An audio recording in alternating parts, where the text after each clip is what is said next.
Define करना हो, definition देनी हो, इसे डायरेक्ट नरेशन को आप डिफाइन करें, आप इसको परिभाषित करें।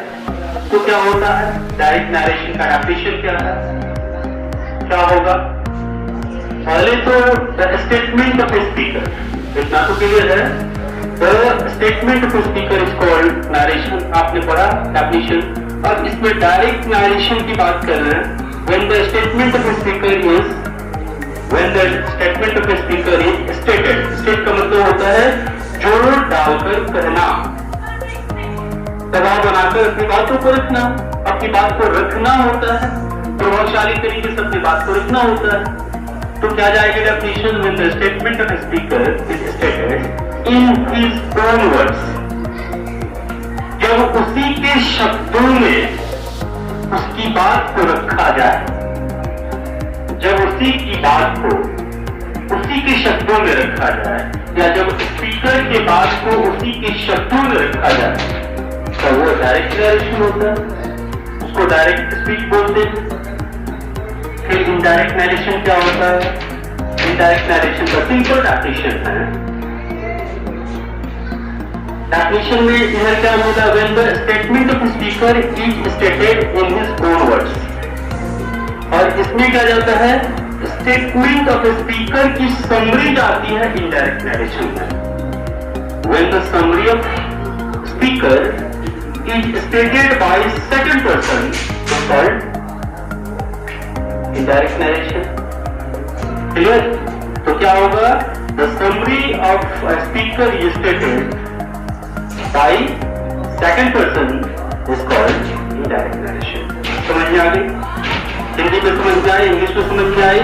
समरी रखा जाता है स्पीकर की, जब स्पीकर की समरी को किसी के सामने रखी जाती है तब क्या होता है? इनडायरेक्ट नरेशन होता है। और जब स्पीकर की ही बात को रख दी जाती है तो उसको क्या बोलते हैं? डायरेक्ट नरेशन बोलते हैं। तो हमारे सामने क्या है? टू फॉर्मेट्स है, फॉर्मेट्स ऑफ नरेशन। फर्स्ट क्या है? डायरेक्ट है, दूसरा क्या है? इनडायरेक्ट है। क्लियर है?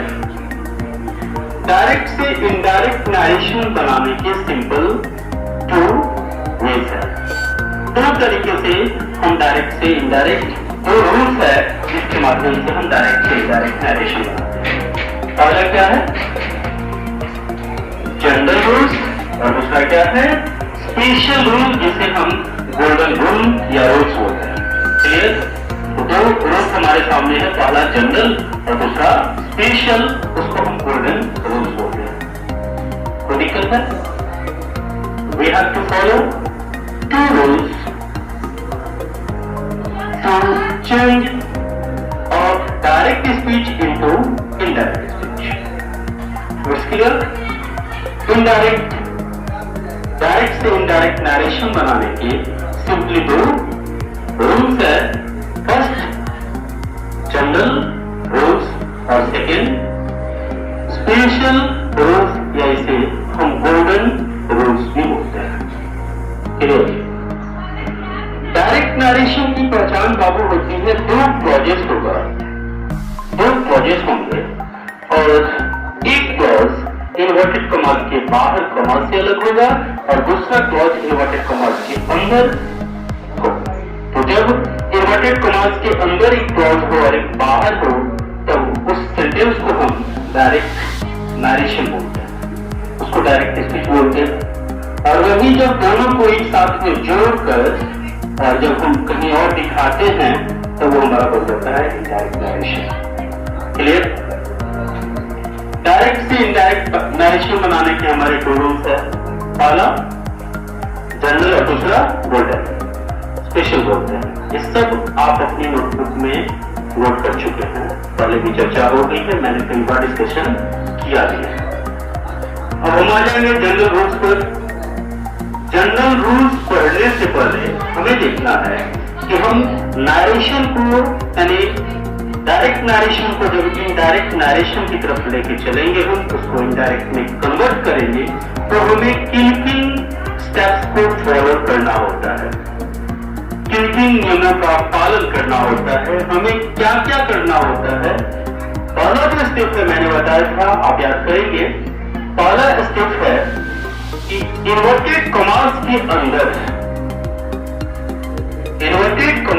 अंदर जो हमारा सेंटेंस है या इन्वर्टेड कॉमास के अंदर जो क्लॉज है, उस क्लॉज पर डिपेंड है सारे रूल्स। इन्वर्टेड कॉमास के अंदर वाले सेंटेंस को सबसे पहले हमें समझना है कि वो असर्टिव है, इंटरोगेटिव है, इंपरेटिव है, ऑब्जेक्टिव या एक्सक्लेमेटरी है। इन 5 सेंटेंसेस में से कोई ना कोई एक होगा। इन 5 सेंटेंसेस में से जब हम किसी एक को रिकॉग्नाइज कर लेते हैं, जब हम पहचान लेते हैं कि हमारा असर्टिव है, ये हमारा इंटरोगेटिव, इंपरेटिव, ऑब्जेक्टिव या एक्सक्लेमेटरी है, तब अगला स्टेप हम अपना शुरू करते हैं। पहला काम इन्वर्टेड कॉमास के अंदर वाले सेंटेंस को पहचानना। और डायरेक्ट से इनडायरेक्ट नरेशन की शुरुआत करोगे तो प्रिकॉशन है कि सबसे पहले किसी भी रूल को अप्लाई करने से पहले आप इन्वर्टेड कॉमास के अंदर झांक के देखो कि कौन सा सेंटेंस है। सेंटेंस अगर पहचान में आ जाए तब आप नियमों का पालन करना शुरू करो। सेंटेंस में कौन कौन से सेंटेंस हो सकते हैं? हमारा असर्टिव, इंटरोगेटिव, इंपरेटिव, ऑब्जेक्टिव और एक्सक्लेमेटरी, ये 5 हमारे सेंटेंसेस होते हैं। इनमें से कोई भी एक होगा। क्लियर? इसके बाद क्या करना है? रूल कहता है कि जनरल रूल अप्लाई करने से पहले हम इन्वर्टेड कॉमास के अंदर वाले सेंटेंस को समझ जाएंगे और तब जनरल रूल का पहला स्टेप फॉलो करेंगे। तो पहला स्टेप कहां लागू होगा? इन्वर्टेड कॉमास के अंदर जो सेंटेंस है उसी पे लागू होता है। जनरल रूल को हम 3 स्टेप्स के माध्यम से पूरा करते हैं।